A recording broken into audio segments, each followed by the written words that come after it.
Well, that's week 3 in the books. So much to talk about. We'll be starting with a run through of the past week's games. Although between the Dolphins' historic win and the Cowboys being pecked to death by the Cardinals, it's hard to know where to begin. We'll have the usual news, injury report, waiver pickups, projection beaters, and tier list.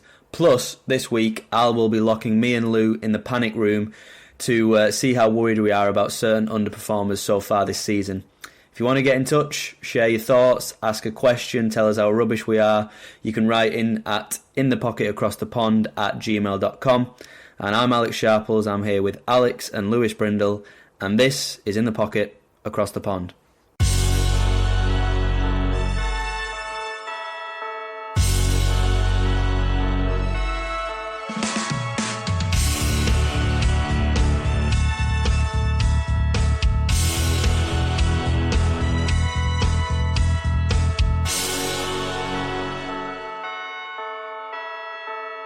Lads, feel free to check the tape for the receipts, but I do believe Devon A-Chain, or how is he saying it's pronounced? I don't know. It's not A-Chain, it's like A-Chan. A-Chan. Okay. But Devon A-Chain was in my waiver picks last week. The unspoken thing with my waivers last week is that I did imply that he would score 50 points. Read into I cut that out. Oh yeah, you did say that. I was editing. We it thought and it sounded stupid. Yeah. But I want to start like Lou did a few weeks ago with my favourite memes of the week. Of course, we have all the Travis Kelce, Taylor Swift gossip that's just sweeping the community, the nation. There's tons of Mike McDaniel memes. One of him standing in the middle of the crowd, seemingly getting fans to call plays. Very convincing. It's a lookalike, though. 1,000,000% it's a lookalike. Why would any NFL head coach ever do that?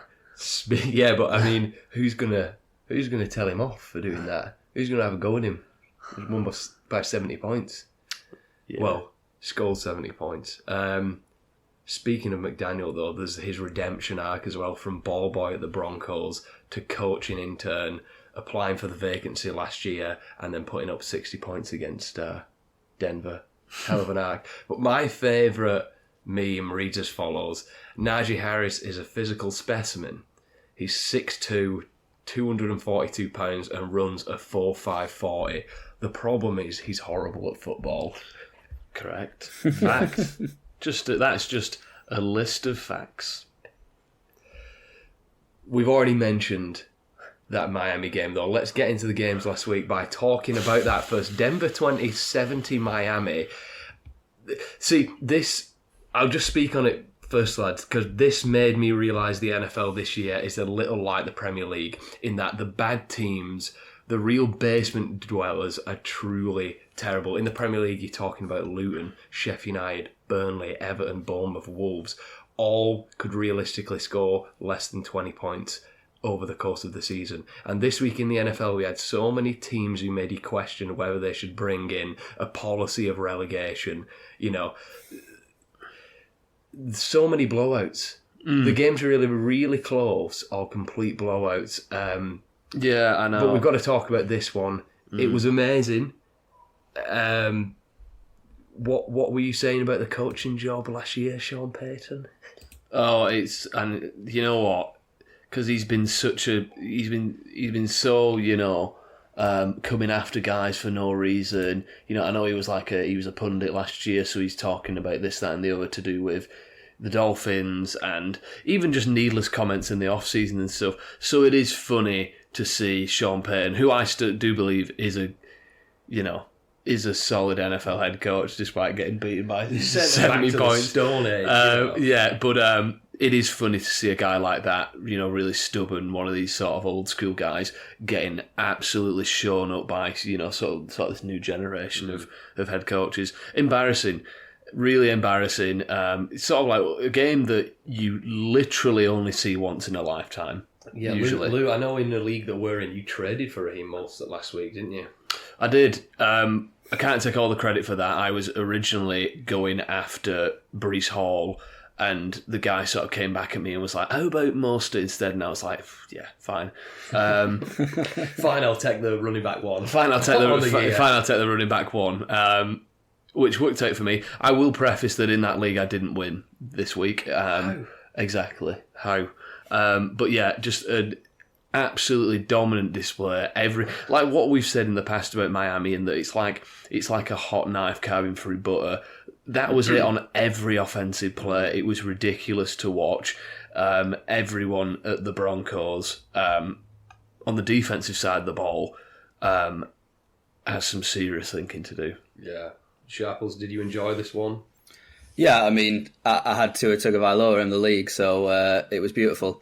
I think interesting as well, Lou, you're talking about sort of Sean Payton versus McDaniel. I think it used to be Sean Payton who was the offensive guru. You know, people never wanted to go up to New Orleans with against him and Drew Brees, and sort of McDaniel is the new version of that. I mean, it was just unbelievable. At 726 yards, which I think I read somewhere is the second most since like the 50s or something. I've not got the stat to second hand. most all time, which is all time. Yeah, you just got to stop and think how ridiculous that stat is, considering how different the game was. Yeah. 60 years ago, 70 years ago. Well, that is absolutely replays. ridiculous. I thought they were playing replays of some of these chunk plays and huge runs. I also feel like I was playing someone from the Dolphins in every league that I'm in, because maybe I shouldn't openly admit this as a host of this podcast, but I lost everywhere this past week, lads. I lost everywhere. Ended up getting a win for a pretty contentious, let's call it roster negligence kind of decision in one of the leagues. So I got the win from a technicality, but I lost everywhere this week, lads. I'm hurting, and I'm more so hurting because my players and my teams are the kind of teams where all you can really do is put the same team out the next week. We'll talk about some waivers in a bit, of course, and players that I'll be looking to pick up. But yeah, I think I was playing a Miami Dolphins player everywhere.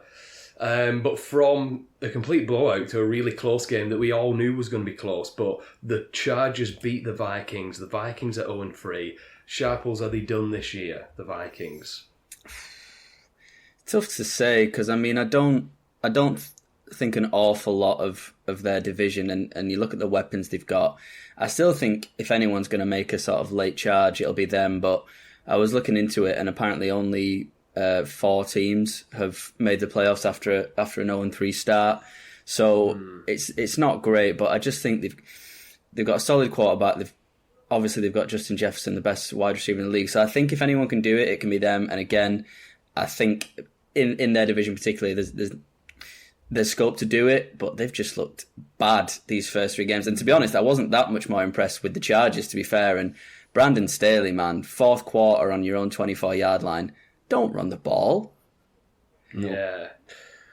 He's fortunate that didn't just completely tank the game for him. Well, I mean, it should have done, really, and they got fortunate they didn't, because obviously the Vikings snuck their way up there, and then, yeah, obviously it bounces off Hawkinson, interception, they win the game. But I mean, you think with Staley, he's had so many questionable calls. Sometimes they pay off, but a lot of times they haven't, and in big profile games they haven't.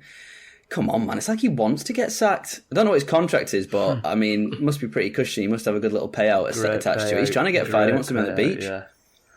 Yeah. Lou, you don't see much development in either of these teams this season, do you? They're the same as they were last year, and I feel like they're the same. These teams are the same. They've got decent weapons and a decent quarterback, poor head coaches, poor defenses, and whenever they do win, they barely scrape by. Like it's a lot of one possession games. We're seeing the Vikings this year be on the other side of the coin of those one score games. The Chargers happen to be this year, but to me they are the AFC and the NFC equivalent of each other, really. Yeah. Well, lads, I fell asleep at around 9 o'clock on Sunday, so I'm assuming I've got a bit of an error here in my notes, because it says Cardinals 28, 16 Cowboys. That should be the other way around, shouldn't it? Yeah. I don't really know what to say here, because I watched the game and it was they the Cardinals just beat the Cowboys fair and square. Yeah, really. I know. There's not much else to say about And it. I will say as well, like, you know, as memey as Gannon had been before the season, there is something to say for how hard the Colts and the Cardinals are playing teams. Like, they're getting legitimate wins. Those Colts wins have been legitimate. This Cardinals win against the Cowboys was a legitimate win. Decent stuff, and yeah, there's no you can say they beat the Cowboys fair and square. Go on, Sharples, do your worst. No, that was very sensible of you, Lou. I was really hoping that you'd be aggrieved and I could just laugh. But yeah, no, I mean, I don't know whether it's just overconfidence creeping in. I think they probably rocked up there assuming to win, just like everyone else thought they would do. They got beat, and as much as I've been critical of the Cardinals this season and predicting they go 0-17, they've actually impressed me. Like they've played hard. Obviously, they let that big lead slip to the Giants, but they've shown they're not going to roll over. They're probably the least talented team on paper, but they've been scrapping, and yeah, they've just turned up and beat them. To be perfectly honest, I think this is just going to be a blip for the Cowboys. I don't think this means anything. I don't think we need to read too much into it. One thing I will say is I think Tony Pollard is being overworked. I think he's had the most touches of anyone this season so far in the first few weeks. I think we need to see a little bit more of what's that small lad's name? Deuce Vaughn. Yeah, because he looks quite crafty. I do think one hit and he's probably going to get broken in half. But yeah, I think Pollard's looking a little bit tired. I think we might need a bit of rotation there, but you just got to put this one in the back mirror and move on to the next week. Yeah, agreed. I don't think the Cardinals are as bad as we initially thought, but elsewhere you had the 49ers, the Lions, Browns, Bills, Texans, Chiefs, and Eagles with big wins. Texans just completely dominated the Jaguars, which is, part of a baffling ongoing saga there. The Jags can't really get past the Texans. And the Packers, Colts, Patriots, Steelers, and Bengals winning pretty tight games. But impressive victory. It has to be the Dolphins, probably. I don't even know why I'm saying probably. They scored 70 points. Yeah, we all want to agree it's Dolphins. Yeah. Yeah. I mean, I think Texans and Colts deserve shout-outs for good, especially the Texans. Texans look really good. CJ Stroud looks like the dude of those quarterbacks at the minute, even though I think Anthony Richardson's a seriously good play for fantasy. Not buying it win, Lou. Hard one this week, just because, as you mentioned up top, like, there was a lot of close games, a lot of blowout games, and the blowout games were sort of, all very convincing, no matter who it was. So I went with the Patriots just because, they barely scraped by against a reeling Jets team, and you tell me the Patriots are going to compete in this division? So yeah, Patriots for me, not buying it win. Sharples? Steelers for me. Think they're a very unconvincing 2-1. Don't like the look of the offense. I was just having a skim through the standings. I think especially for teams that are 2-1, I think they've scored the lowest points. Not convinced. Don't think it's going to last. Yeah, and I've got the Cardinals because I'm a bitter Cowboys fan, and they cheated. They did. They cheated. They did. I forgot that. We couldn't hold it together. No, they did cheat. They cheated. We couldn't hold it together. Yeah. We were shaking over here, Sharples, pretending that we were that we weren't sore losers. Stupid idiot. I have gone with it. Stupid cheating idiot. Cheating idiot. Seriously though, I did put the Cardinals for that. And anyway, the worst team in the league for me. This is pretty cathartic. It reminds me of last year. I think it's the Broncos after this past week. You can't concede 70 points and not be the worst team in the league, can you, Lou? I have gone for the former NFL franchise, Denver Broncos. Sharples. I mean, I think losing to a team that's going to finish 1-16, it's just a diabolical week. Despite what I said previously. Can I get a yeehaw? It's the Dallas Cowboys. Oh, should have seen that one coming. I'm not going to get a chance to say it later on, so I'm just going to squeeze it in there now. Okay, great. Cheers. Well, let's look to some of those fantasy performances. Your weekly top fives at each position: quarterback Herbert, Tua, Lamar, Mahomes, and Cousins. Running back, of course, A-Chain and Mostert. Ken Walker with a great game. McCaffrey. And Zach Moss is getting it done. I would like to have a special mention in this section to my guy, DeAndre Swift. You know, he had one of those performances that happen each year where you question the value of PPR leagues because he had a modest 14 fantasy points in what was a 16 carry, 130-yard rushing performance compared to Kenneth Gainwell's 14 carries for 43 yards. It's Swift's backfield, gents. He's the hot hand. He's playing really well. Wide receiver, you had Keenan Allen go completely off. Devontae Adams. Adam Thielen's still alive. Of course, Tyreek Hill, Jefferson, but Chase, Tank Dell, Debo, Mike Williams, and Amari Cooper were great too. And at tight end, Laporta, I think we've got a new star on our hands. Kelsey, Kittle, Farrah Brown, and Donald Parham. But lads, any standout performances, individuals to you this past week? I mean, take your pick. The lads who combined for 90 points. Yeah. The lads who combined for 90 points, of course. Yeah. Most at an A-Chain, to be specific. And it's time for my favourite section.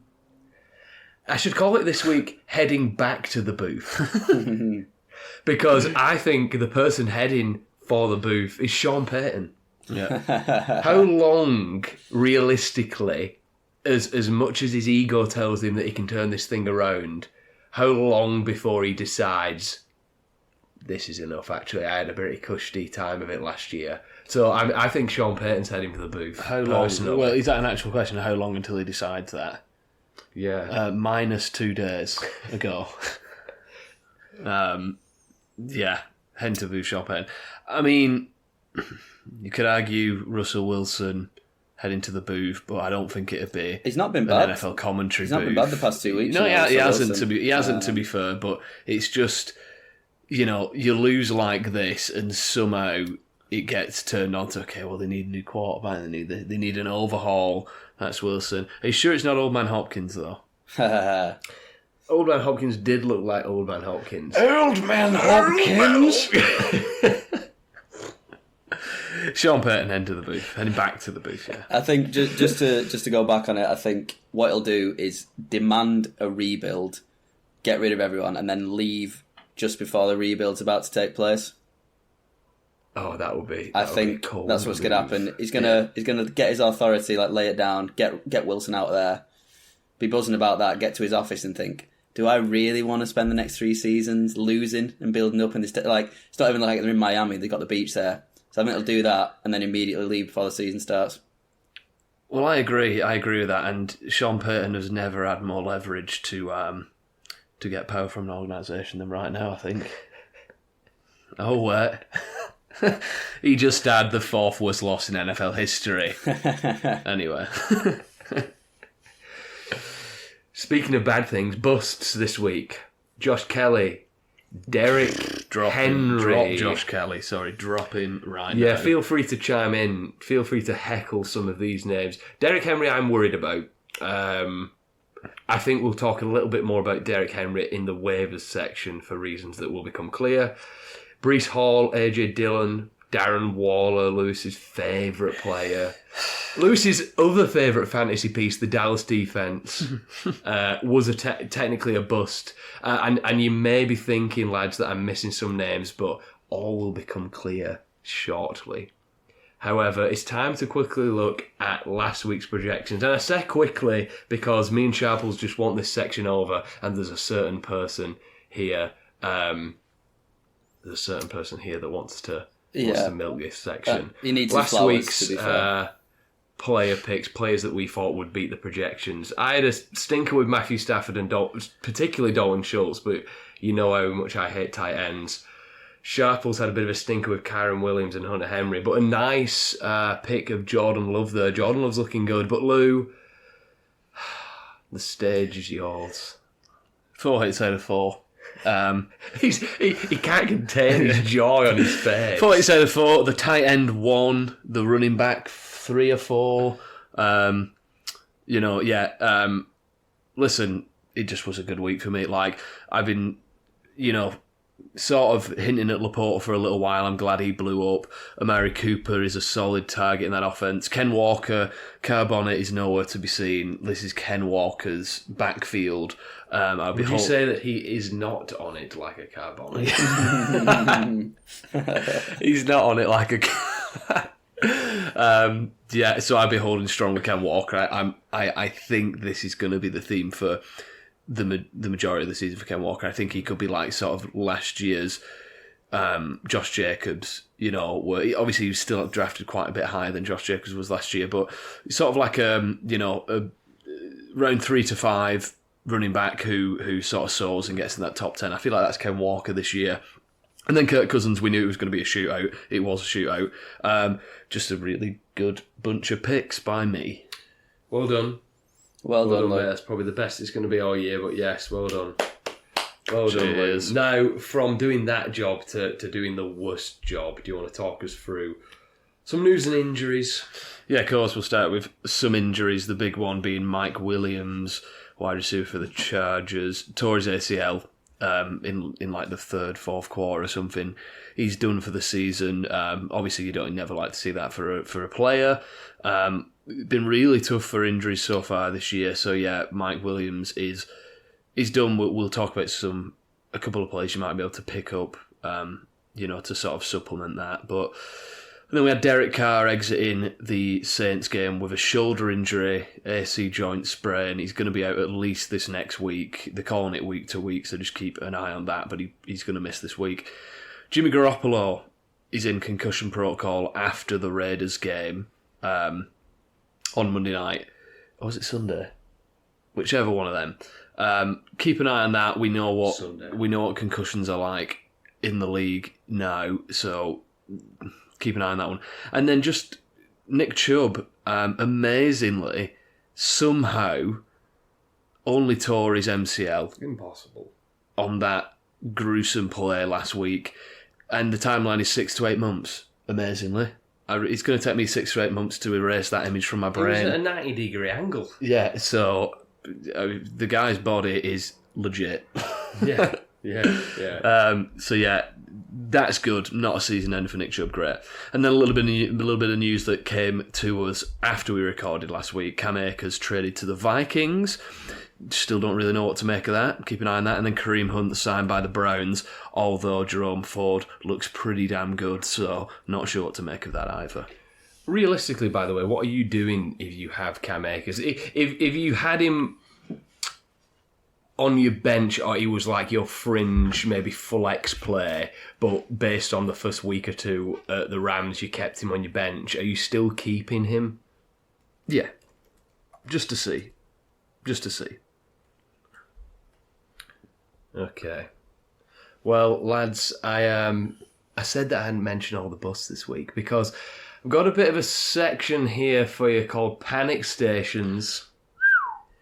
I need to know your score out of 10 for your level of panic at this moment in time for these players. Jahmyr Gibbs is our first one. Out of 10, what level of panic are you at with Jahmyr Gibbs if he's on your team? And think about how high you drafted him, 3rd round. What's your level of panic for Jahmyr Gibbs, Lou? 3, personally, just because rookie, might take him a little while to find his feet in the offense. Still think he's a talented player. I want to see more from him. So 3 for me. 3. Sharples? I'd say a little bit higher. I'd probably go 5. I think you're right, Al. I think the draft capital really comes into it because if you wanted him, I think you had to take him in the 3rd round.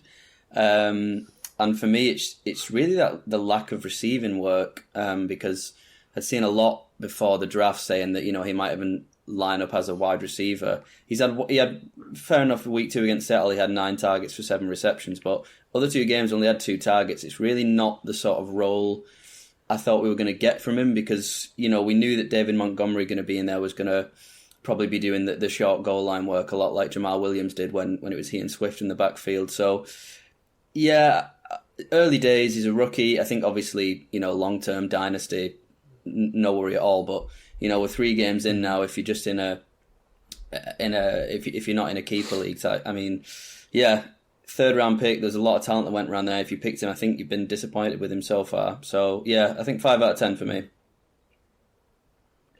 Yeah, I probably am where you are, Sharples, and I'm splitting it in 2 halves. I'm not necessarily concerned with the player because I think the talent looks great, but I am panicking a little bit because if I drafted Jahmyr Gibbs, I've probably got a losing record, to be honest with you.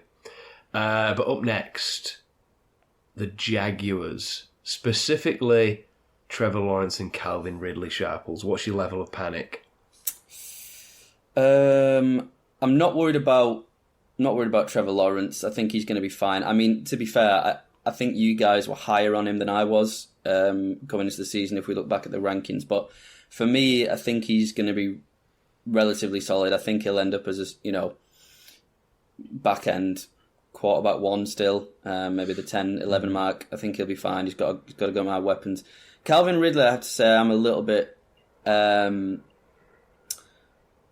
shocked at his decline. To be fair, I was very surprised when he came out in week 1 and absolutely smashed it because I thought it's going to take some time. He's not played football in 2 years or whatever. But obviously that week 1, 24 points.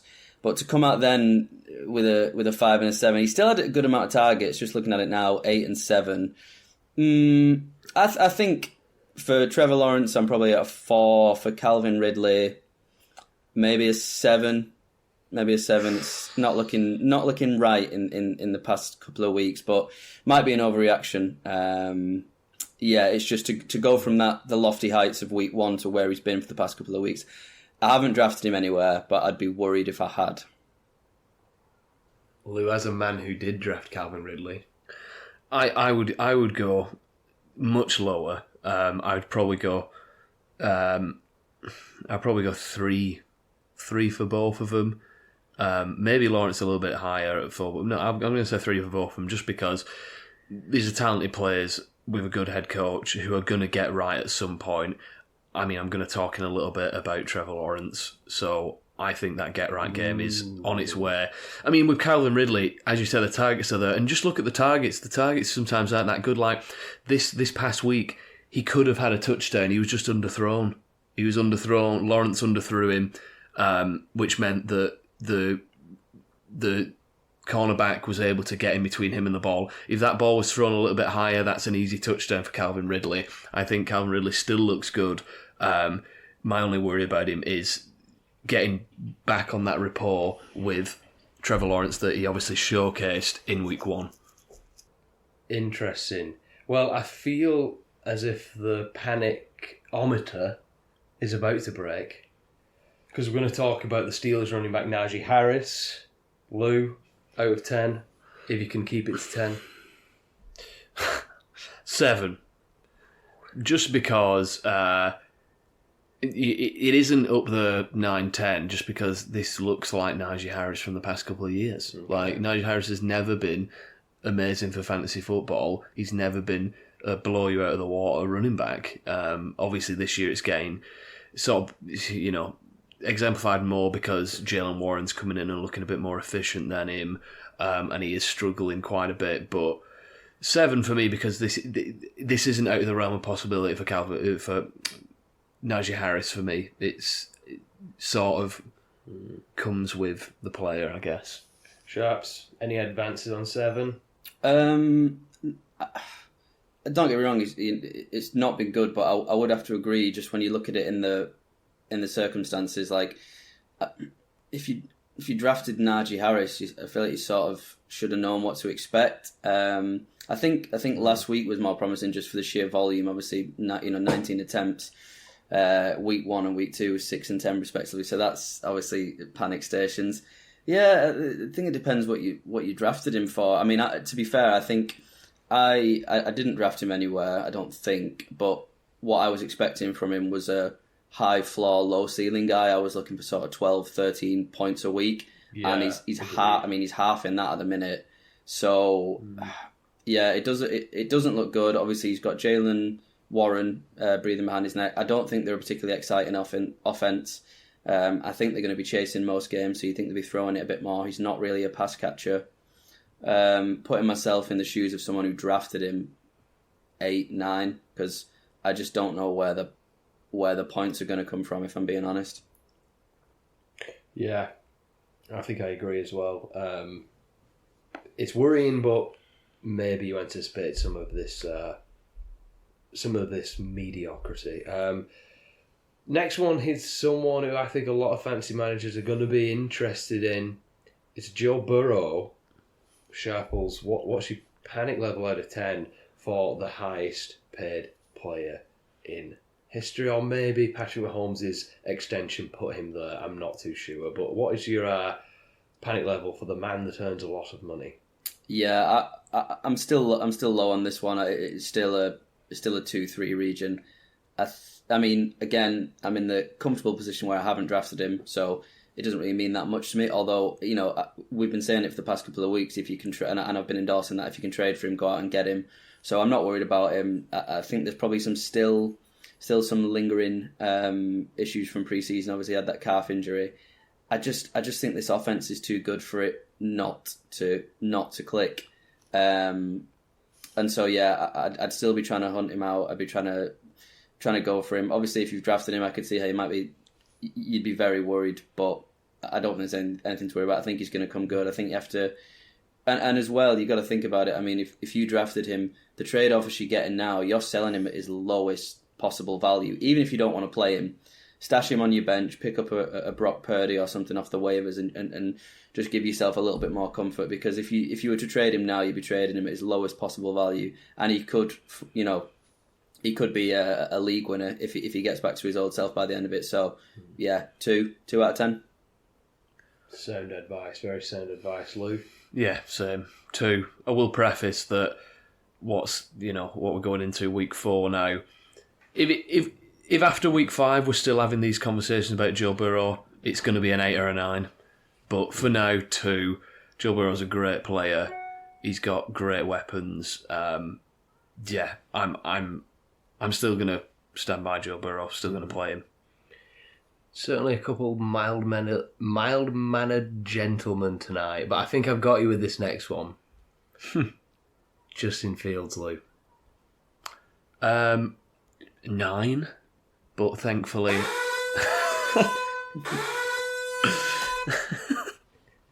What was that? Finally.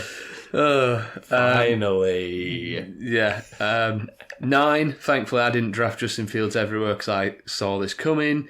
Justin Fields isn't a fantastic NFL quarterback, and to be fair to the guy, I don't think he doesn't really sound like he's getting the support he needs from that team, from that coaching staff. Just a real bad situation there. Yeah. I saw it coming as well, but I drafted him in our main league, and I feel like when I think back to that moment, I'm like floating above myself, watching myself pick Justin Fields. I'm screaming, don't do it. Why are you doing it? Yeah. Sharples? Well, if you want a good laugh, I picked him as our preseason MVP. Much like I picked Kyler Murray the year before, and both of those have been absolutely terrible choices. So what's your level of panic for your fancy MVP? For your fantasy MVP. Oh, I mean... Most valuable player. What's this out of 10? It's out of 10, yeah. $1 million. Yeah. $1 million out of 10. Yeah. I just wanted to hear that noise again. It's actually a 3. No, it's not been good. For me, I really thought the rushing game would be there to prop him up. He's had a couple of decent ones, 59 and 47, but I thought it'd be higher than that, and I thought the throwing would be a little bit better. I'm fairly certain I saw DJ Moore drop an absolute gimme though at one point. I think he could do with some better weapons about him. Again, similar to what we were saying about Jahmyr Gibbs. If you're in Dynasty, I still think you've got a great asset, but in a single season, he's just not doing it right now. Yeah. I'd probably still stash him on the bench just in case, because I do really think if he gets it clicking. I mean, some of the games he got last year, I'm pretty sure he got multiple 40-point games last year, so we know he can do it. But yeah, I'd stick him on the bench, and again, if you can get yourself a Purdy or a Geno Smith or one of those sort of guys, Jared Goff, who's been sat on the waivers for a while, I would maybe do that just to reassure yourself, because it has been a little bit worrying. Well, very worrying Yeah. if we're being totally honest. Yeah. Oh, sorry. Did you catch that alarm? No, it had nothing to do with the podcast. We live next door to a live dinosaur exhibit. I think my son... Go on. it was meant to be like a Jurassic Park thing. Like, they've escaped or something. Oh, right, okay. Right. Do you want to leave that in? Yeah. Okay. Just quickly on the They'll birds as understand well. what I mean, A bit go of news on the birds. Did you hear this week that this isn't a joke? Soldier Field was robbed last week. Is this an actual joke? No, it's not a joke. Like, it's not a joke. Did you hear about this, Sharples? The setup's already better than the joke that I just told. I know. No, Soldier Field was like literally like hundreds of thousands of dollars of like workout equipment and all this stuff was stolen this week. I'm just saying. Okay. Yeah. Which is interesting because those fans have been robbed blind for years buying season tickets to that trash team.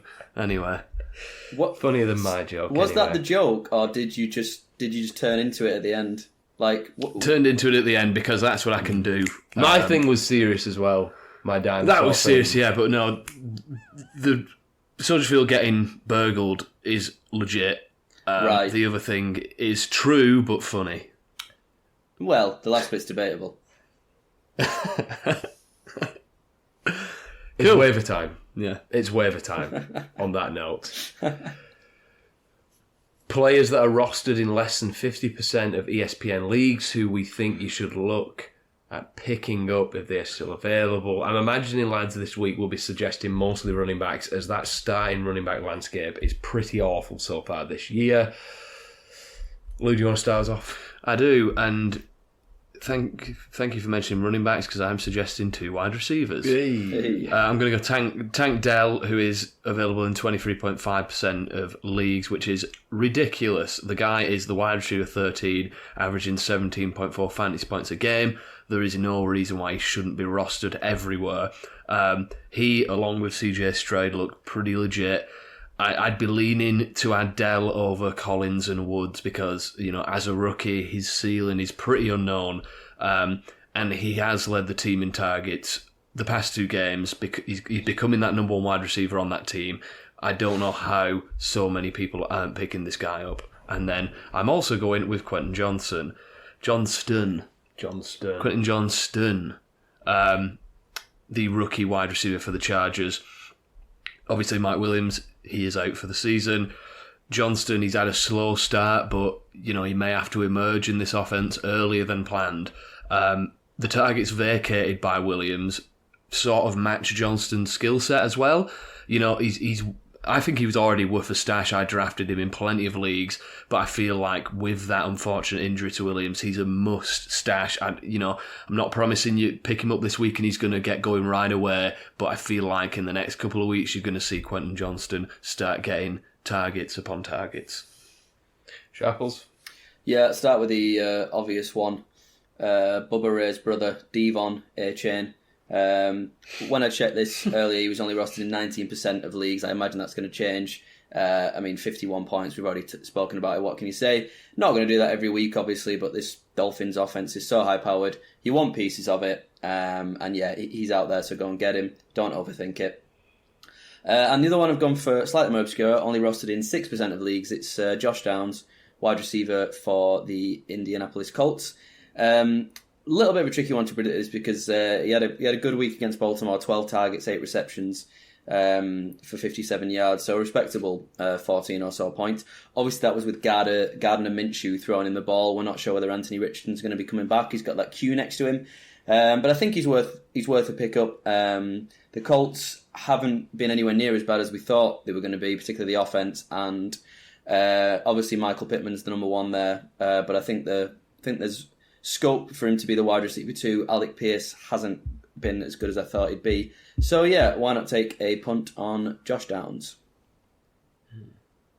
Nice. I'm going to suggest, firstly, Rashawn Johnson, rostered in 33.4% of leagues. People are catching on, but still not rostered nearly enough. I've already been through Rashawn, and I will be going through why he's a really great player very soon. Tajay Spears as well, rostered in 15.7% leagues. Look, this guy is currently out-snapping Derrick Henry, and he's actually talented. A backup running back for the Titans that's actually talented, that's new. So he has to be rostered realistically. I do just want to mention Zay Jones and Kendrick Bourne as well. I think they're worth taking a look at as wide receivers that could have upside. And the Jaguars team kind of looks like they need Zay Jones back at the minute.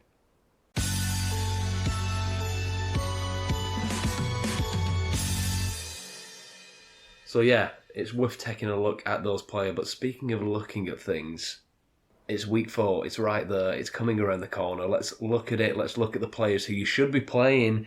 And as always, we start that with... Forget about it! Players that are locked into your lineup each week. Don't question it. Don't overthink it. Just put them in. At the quarterback position, Herbert, Hurts, Mahomes, Allen, Lamar, Tua. Burrow, stick with it. Forget about it! Running back, McCaffrey, Eckler if he's back, Pollard, Bijan. Welcome Ken Walker. Welcome Raheem Mostert. Forget about it! Wide receiver, Keenan Allen, Tyreek Hill, Jefferson, Adams, Evans, Diggs, Debo, Amon-Ra, Olave, Chase, AJ Brown. Forget about it! It has been the year of the wide receivers so far. And at tight end, Kelsey, Hockenson, Andrews, Kittle. Welcome Sam Laporta. Forget about it!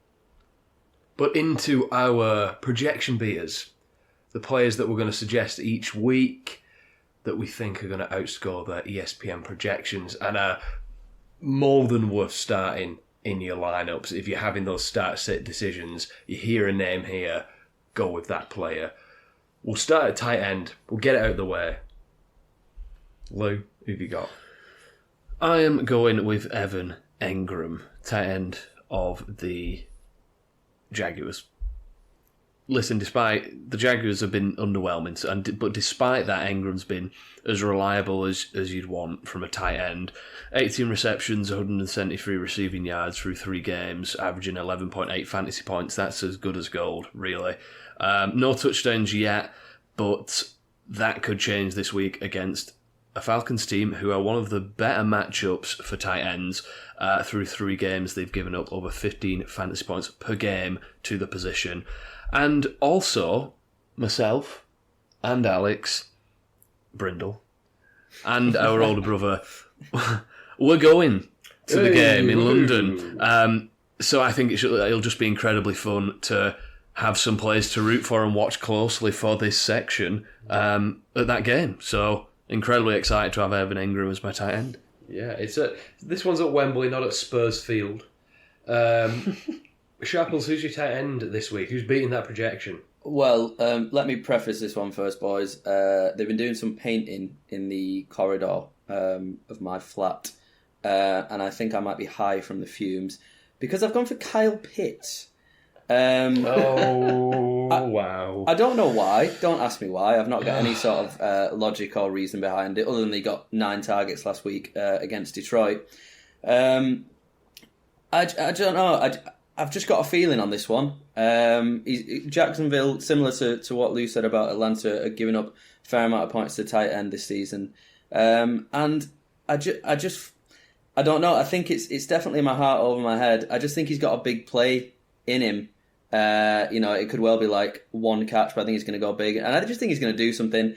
I don't know why. Not been the greatest start to me on the projections. I'm definitely the Lewis Brindle of this year's one. So sometimes you just got to swing for the fences and go. You have as well, so that's true. That is true. Yeah. And what a way to pull yourself out of a rut like picking Kyle Pitts. Exactly. That's just like you've dug yourself such a deep hole that you're just keeping on digging and hoping you come out the other side, aren't you? Yeah. Coming out in Australia, lads. Yeah. Good day. Tight end, I'm going to go Luke Musgrave, projected the 9.1 fantasy points. He's the rookie for Green Bay. I'm actually going to be pretty complimentary here this week at tight end. I'm not going to completely dismiss the position because I think Luke Musgrave is a good football player, believe it or not. And this Packers team, as I think we as a podcast projected, are pretty good too. Jordan Love is currently the quarterback 4 in the season, and Musgrave's arrow in terms of involvement in this offense is just pointing up. He gets a Detroit defense this week that is really struggling to defend tight ends, and his key role in the win this past week against the Saints points towards more involvement for him. You assume on a short week as well, they're going to want to do what worked the previous week. He's a talented player who I am actually excited to start in the few leagues that I've got him, and I fully know that it's going to come back to bite me. Let's go running back next, Lou. I'm going to go with Javonte Williams of the former NFL franchise Denver Broncos. Coming off of that game, the Broncos, they need to respond with a solid, dominant performance. So it's a good team that they're playing, the one team in the league that might actually be worse than them somehow, the Bears.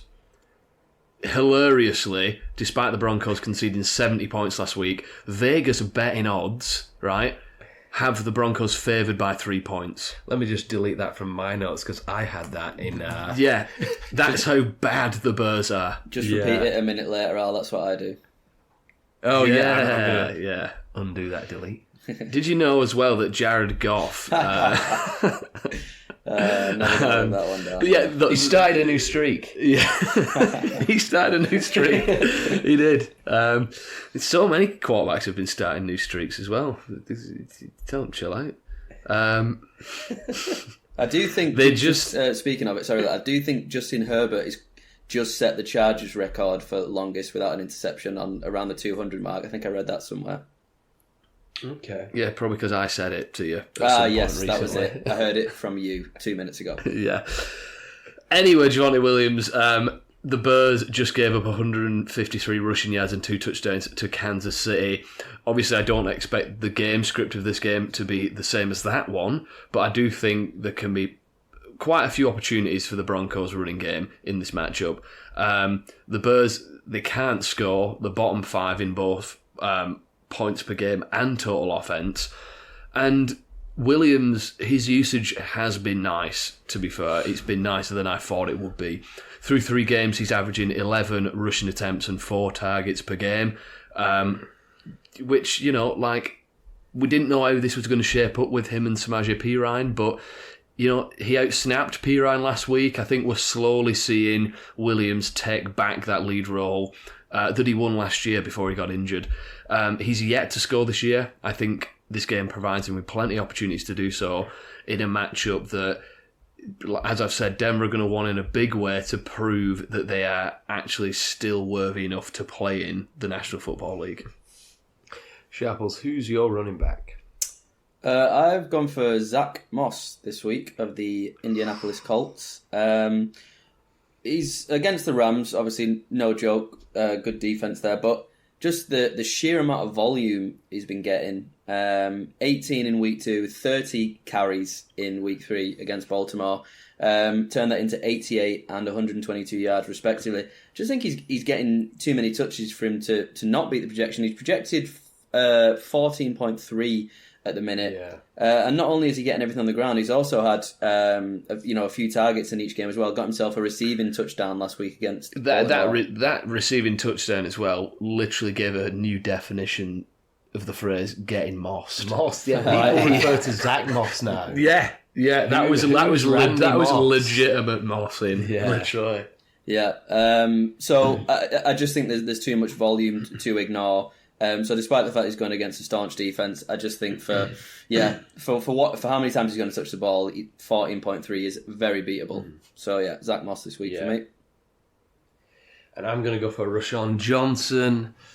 Projected 11.2 fantasy points. What can I say? I'm a glutton for punishment, lads. On a week where I really need to up my game with these picks, I'm seemingly going for an absolute dart throw. But my thinking is as follows.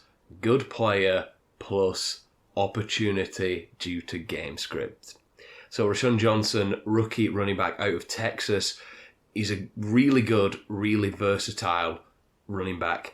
Already 3 weeks in, he's climbed the running back depth chart and earned a 40% snap share compared to the preseason consensus leader Khalil Herbert's 46%. The Bears are terrible, so they're going to be in a lot of hurry-up offenses, a lot of third downs, and Johnson is easily the best receiver in this running back room. And the Bears are so terrible that they are currently 3-point home under... No, we've done that. I agree with the line, to be honest with you, and I think the Bears will need to use Rashawn Johnson in this game, enough to pass that 11-point projection. So for a player who's shown flashes, that 11 points might seem steep, but I think it's actually a really safe floor this week for a really good player. Let's go quarterback, Lou. Quarterback, and let me just say, Evan Ingram projected 9.8 points, Javonte Williams projected 12.6. I didn't mention that previously. I'm going Trevor Lawrence, projected 15.3 points at quarterback. I'm doubling down on my London game bias. Listen, not the greatest matchup against the Falcons. They've been pretty good on defence, but it has leaked in places, can be exploited. Well, it is a home game for the Jaguars. It is a home game for the Jaguars. Little dig there. Yeah. The Falcons, they conceded 3 passing touchdowns to Jordan Love in week 2. 243 yards and a touchdown to Jared Goff last week. The Jags just need a get-right game. As I mentioned previously in our little panic section, got too good of a head coach, too much talent on the field to continue to be mediocre, specifically on offense. It's one of them where I'm not exploiting a weak opponent. I'm simply putting faith in a team that I believe is decent. They just need to shake a bit of a slump. And I think this is going to come in the Jags' second home of London, which is what I've got in my notes. Yeah. Trevor Lawrence. Sharples, quarterback. Gone for Brock Purdy this week. San Francisco 49ers quarterback coming up against the Cardinals. Bit of a tough one to predict because I don't really know what to expect from the Cardinals anymore. But the fact that they were able to score as many points as they did on that Dallas defense shows that there is some signs of life there. Maybe it's going to be a bit more of a shootout than first thought. And I think he's one of the safer quarterbacks that you can pick. He's projected 17.9.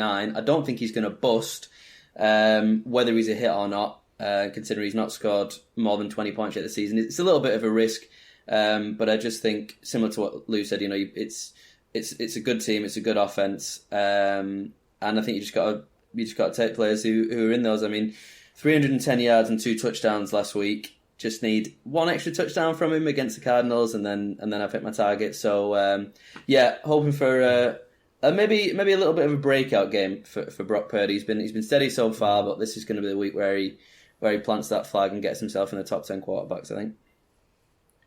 Yeah, it's weird that they're playing the Cardinals because it's with the 49ers and the Cowboys at the minute. It's a bit of like anything you can do, I can do better. With the playing the Giants than the Cardinals. Like that. So you're saying they're going to lose even worse to the Cardinals? Yeah, between these NFC heavyweights, they're just playing the same teams and seeing who can play the best, basically. So I do think the Cardinals are going to cheat their way to another victory.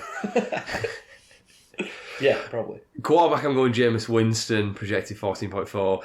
Yeah, I'm taking some shots here because nothing else has been working so far for me this season. We know that Winston Good analysis, good fantasy projections and analysis, that not working for you?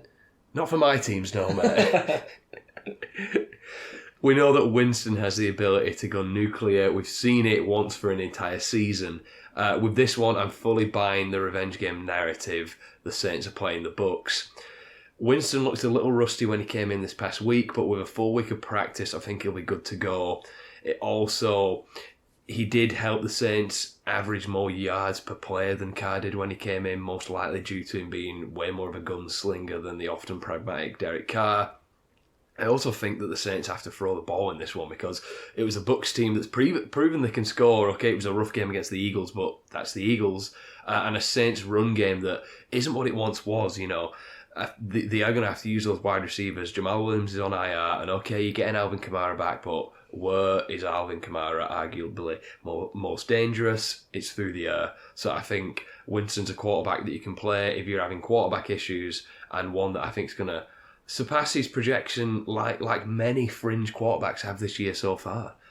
We'll finish off with the wide receivers then, Luke. Go for it. I'm going to go Jacoby Myers, projected 14.6. Now, I'm picking Myers even though I know Garoppolo is in concussion protocol. we know what that means for players missing weeks, so it's a risky one. But I like Myers too much this week to twist from it, so I'm sticking with it. It's a high projection, but I think Myers can eclipse it. He's averaging 22.3 fantasy points per game in games that he's played. He's missed one through injury. He's having a really solid season. He's seen double-digit targets and over 80 receiving yards in both games that he's played. Clearly the number 2 to Devontae Adams, but I don't really think that matters when you have a quarterback in Jimmy Garoppolo who is only really interested in throwing the ball to his wide receivers. Raiders' wide receiver room has dominated 71% of the team's targets, which is third highest in the league. I expect the targets to keep coming Myers' way, especially against the Chargers this week, who can't stop anything through the air at all through 3 games. The Chargers have given up 80 completions, 7 passing touchdowns, and over 1,000 receiving yards to wide receivers. This game also has one of the highest over-unders of the week at 47.5. I think the Raiders are going to have to keep up with the Chargers because the Chargers offense has shown itself to be able to put up points this year. So Myers, this passing game, going to have to be utilised a lot this week. I'm confident in him.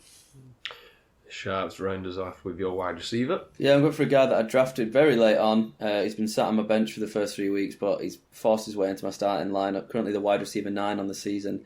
Adam Thielen, wide receiver for the Carolina Panthers. 2 big weeks. Wide receiver 9. Wide receiver 9. Started off very slow with 3.2, then he got 20.4, and just this past week, 31.5.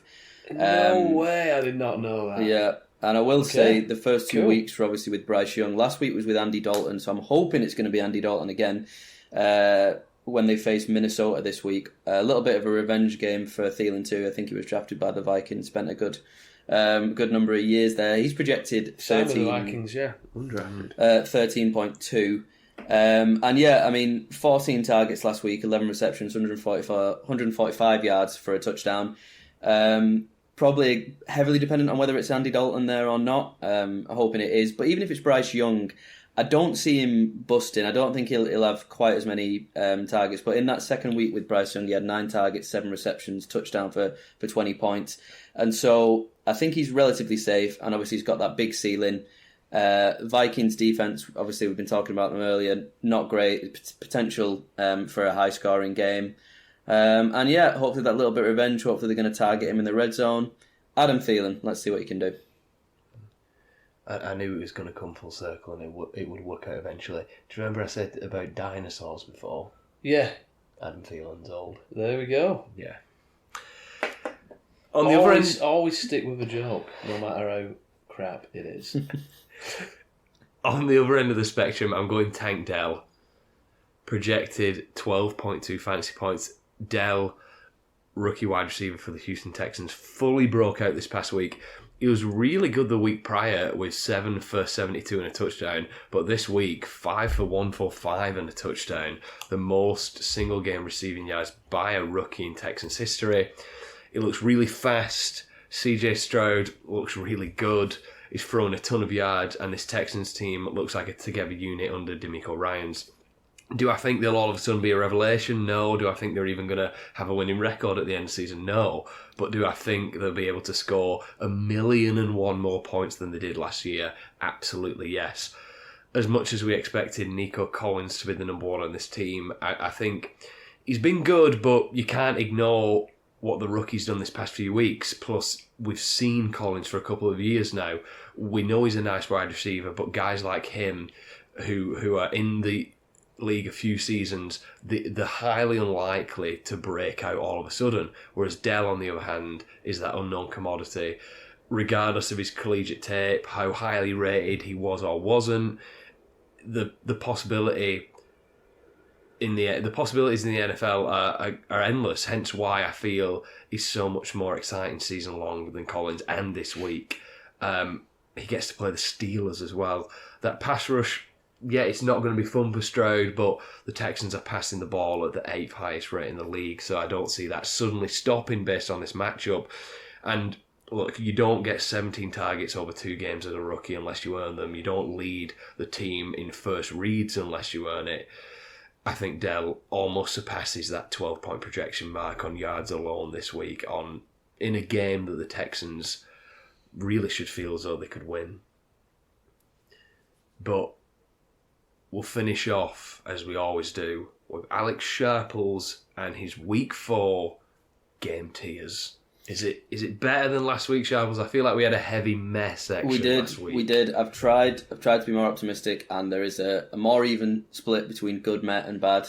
We've got 5 in the good, 5 in the meh, 4 in the bad, but only 1 in the great. Probably quite easy to predict.